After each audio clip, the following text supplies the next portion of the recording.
الحمدللہ رب العالمین، تمام تعریفیں اس اللہ کے لیے ہیں جو تمام جہانوں کو پالنے والا۔ آج اس آیت کے متعلق تھوڑی سی گفتگو آپ کی خدمت میں عرض کرنے کی۔ تمام تعریفیں اس اللہ کے لیے خاص ہیں۔ جتنی تعریفیں آج تک ہوئی ہیں یا ہو رہی ہیں، تو یہ ساری کی ساری تعریفات اللہ کے لیے خاص ہیں۔ کسی نے آج تک اللہ کی تعریف کی یا اللہ کی تعریف کرے گا یا اللہ کی تعریف کر رہا ہے، تو یہ ساری اللہ تعالیٰ کے لیے خاص ہے۔ جو تعریفیں اس کی مخلوق کی جاتی ہیں یا آئندہ کوئی کرے گا یا گزشتہ زمانے میں اس کی مخلوق کی تعریفات ہو چکی ہیں، در حقیقت وہ بھی اللہ کے لیے خاص ہے۔ کیوں؟ ہر صاحب کمال کو وجود اس نے بخشا، کمال سے اس نے نوازا ہے، تو کمال اور صاحب کمال کی پرورش بھی اس خالق نے کی ہے اور اپنی رحمت سے ان کمالات کو باقی رکھا۔ محمود حقیقی اور مستحق حمد وہ خالق ہے جس کی تعریف کی جائے۔ اگر ہم اللہ کی تعریف نہیں کرتے تو اللہ کی تعریف میں رائی کے دانے کے برابر بھی فرق نہیں پڑتا۔ ہم اللہ کی تعریف کرتے ہیں نا، ہمارا فائدہ ہے۔ اللہ کی حمد، اللہ کی تسبیحات بیان کرتے ہیں، یہ ہمارا فائدہ ہے۔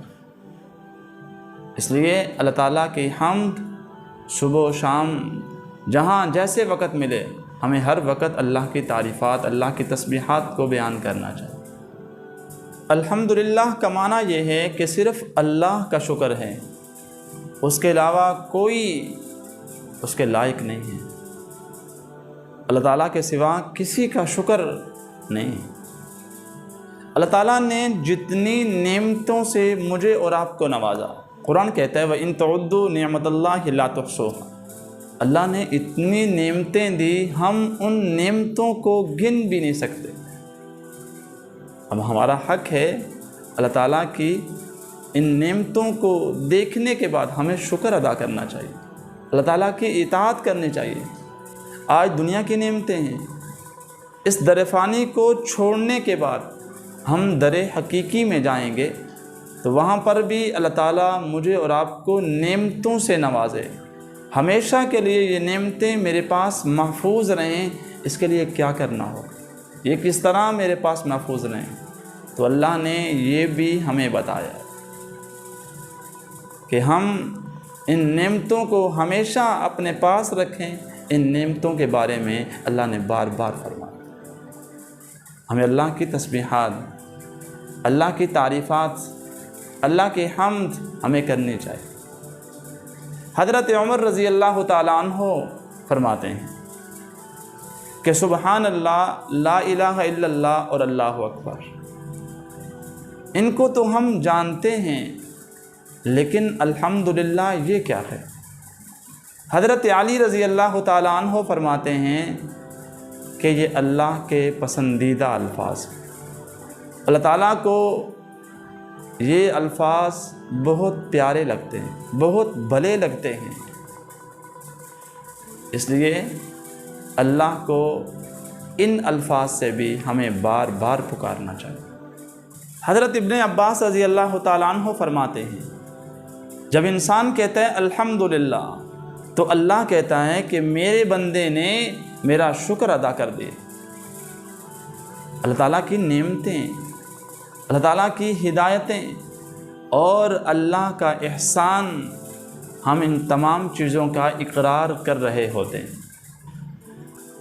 کعب الاحبار فرماتے ہیں کہ الحمدللہ یہ اللہ کی ثنا ہے، اور ضحاک کہتے ہیں کہ الحمدللہ یہ اللہ کی چادر ہے۔ رسول اللہ صلی اللہ علیہ وسلم کا فرمان ہے کہ جب تم الحمدللہ رب العالمین یہ کہہ لو گے، اللہ کا شکر ادا کرو گے، تو اللہ تعالیٰ تمہیں برکت دے گا۔ اسود بن سری رضی اللہ تعالیٰ عنہ یہ فرماتے ہیں کہ میں رسول اللہ صلی اللہ علیہ وسلم کی خدمت میں حاضر تھا، میں نے کہا یا رسول اللہ، میں نے اللہ تعالیٰ کی حمد میں کچھ اشعار کہے ہیں، اگر اجازت ہو تو میں ان اشعار کو کہوں؟ رسول اللہ صلی اللہ علیہ وسلم نے فرمایا کہ ضرور کہو، اس وجہ سے کہ اللہ تعالیٰ کو اپنی حمد کے اشعار سننا بہت زیادہ پسند ہے۔ رسول اللہ صلی اللہ علیہ وسلم کا فرمان ہے کہ افضل ذکر لا الہ الا اللہ، افضل الدعاء الحمدللہ۔ اگر میرے بندے میں سے کسی کو اللہ تعالیٰ دنیا کی تمام نعمتیں دے دے اور ان نعمتوں کو ملنے پر انسان کہے الحمدللہ، تو الحمدللہ کہنا ان تمام نعمتوں سے افضل ہے۔ امام قرطبی رحمۃ اللہ علیہ فرماتے ہیں کہ دنیا کا دے دینا یہ اتنی بڑی بات نہیں ہے، اس وجہ سے کہ دنیا کی جتنی نعمتیں ہیں یہ عارضی ہیں، یہ ختم ہونے والی ہیں، لیکن جو الحمدللہ کہنا ہے، یہ جو اللہ کی توفیق مل جانی ہے، یہ بہت بڑی نعمت ہے۔ تمام نعمتیں ختم ہو جائیں گی، الحمدللہ چونکہ نیک اعمال میں سے آتا ہے اور یہ ختم نہیں ہوگا۔ المال والبنون، مال اور اولاد یہ دنیا کی زینت ہے، یہ ختم ہو جائے گا، لیکن نیک اعمال ختم نہیں ہوں گے۔ اس لیے الحمدللہ کا کہہ لینا یہ بہت بڑی نعمت ہے۔ حضرت ابن عمر رضی اللہ تعالیٰ عنہ روایت کرتے ہیں کہ رسول اللہ صلی اللہ علیہ وسلم کی خدمت میں ایک شخص حاضر ہو، اس نے اللہ تعالیٰ کی تعریف میں کچھ الفاظ کہے، یا ربی لک الحمد کما ینبغی لجلال وجہک وعظیم سلطانک۔ ان الفاظ کو سننے کے بعد فرشتے گھبرا گئے کہ ہم اس کا اجر لکھیں تو کتنا لکھیں۔ لہذا ان فرشتوں نے اللہ سے عرض کی کہ یا اللہ، تیرے بندے نے ایسے الفاظ کہے ہیں، ہم اس کا اجر لکھ نہیں سکتے، کتنا اجر لکھیں؟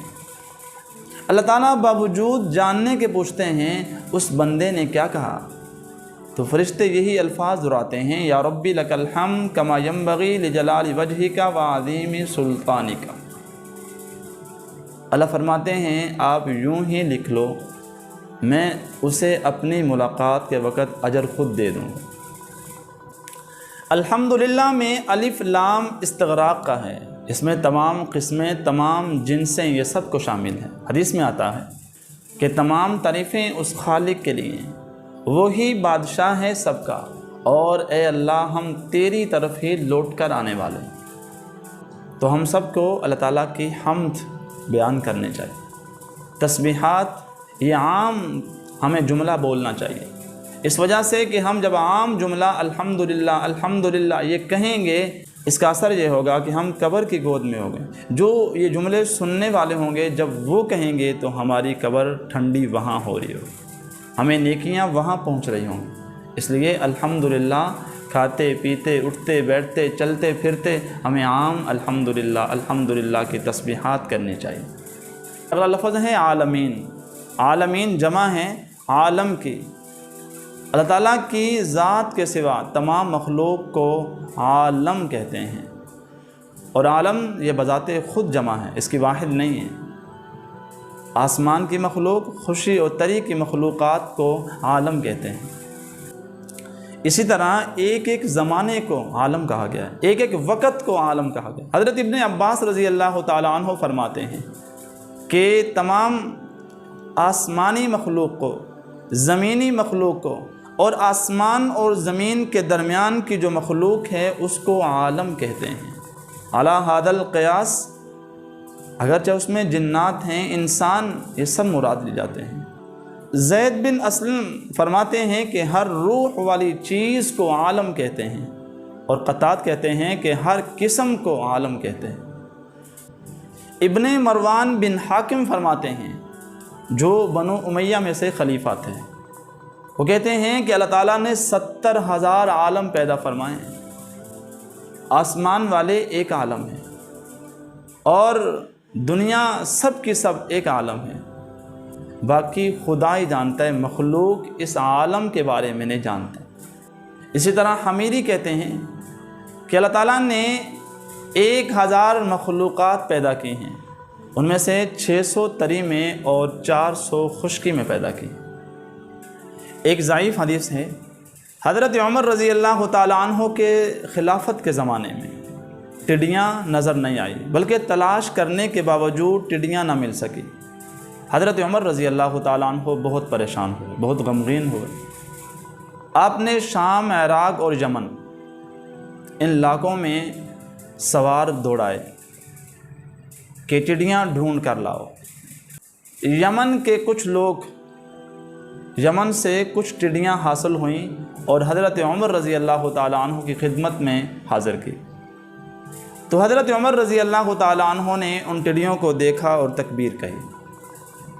حضرت عمر رضی اللہ تعالیٰ عنہ فرماتے ہیں کہ رسول اللہ صلی اللہ علیہ وسلم نے فرمایا تھا کہ 1000 امتیں ہیں، ان میں سے 600 تری میں ہیں، 400 خشکی میں ہیں، اور ان سب امتوں میں سے جو سب سے پہلے ہلاکت ہونے والی ہیں وہ ٹڈیاں ہیں، اور پھر پے در پے امتیں ہلاک ہوں گی جیسے تسبیح کا دھاگا ٹوٹ جاتا ہے اور سارے موتی جھڑ جاتے ہیں۔ وہاب بن منبہ فرماتے ہیں کہ 18000 عالم ہیں اور ان سارے کے ساروں میں سے ایک عالم دنیا ہے۔ حضرت ابو سعید خدری رضی اللہ تعالیٰ عنہ فرماتے ہیں کہ 40000 عالم ہیں، ان میں سے ایک دنیا ہے۔ زجاج کہتے ہیں کہ اللہ تعالیٰ نے دنیا و آخرت میں جو کچھ پیدا کیا ہے وہ سب عالم ہیں۔ قرطبی کہتے ہیں کہ یہ صحیح ہے کیونکہ یہ قول تمام عالمین پر مشتمل ہے۔ جیسا کہ فرعون کے اس سوال کے جواب میں کہ رب العالمین کون ہے، تو موسیٰ علیہ السلام نے فرمایا آسمانوں اور زمینوں کا پیدا کرنے والا اور جو ان دونوں کے درمیان ہے اس کو پیدا کرنے والا رب ہے۔ عربی میں کسی نے اشعار کہے کہ کس طرح تعجب کیا جاتا ہے کہ اللہ تعالیٰ کی نافرمانی کی جاتی ہے، اللہ تعالیٰ کا انکار کیا جاتا ہے، اللہ تعالیٰ کی ہر پیدا کی ہوئی چیز، اس کی نشانیاں یہ اس کی وحدانیت پر دلالت کرتی ہیں، پھر بھی انکار کرتے ہیں۔ تو بھائی ہم سب کو اللہ تعالیٰ کی وحدانیت بیان کرنے چاہیے، تسبیحات بیان کرنے چاہیے۔ اللہ تعالیٰ مجھے اور آپ کو قرآن کریم کی تفسیر کو سمجھ کر اس پر عمل کرنے والا